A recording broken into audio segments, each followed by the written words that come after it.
In this video, I'm going to show you how to add line numbers within Google Docs. And let's say I'm on my account, on this account, and I'm trying to add line numbers to this. Maybe this can be applicable for journals or papers that you may have, and you may want to add line numbers for quick reference. All right, so let's say we want to insert the line number. So we can go ahead and come over to tools in here, and you can be able to see line numbers. So you'll be able to have this line numbers feature. You can show line numbers. Once you click, you can be able to see that line numbers have been added to the whole of the document. This is very useful when you are trying to carry out some editings or some corrections on your document. You can easily make reference to line 7, line 12, line 15, line 16, and then you can make your corrections as well.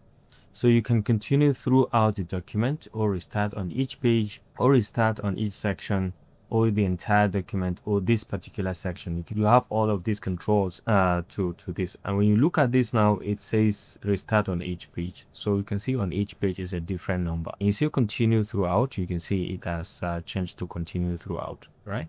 So whenever you are trying to remove the line numbers as well, you can as well just click here and close this and out.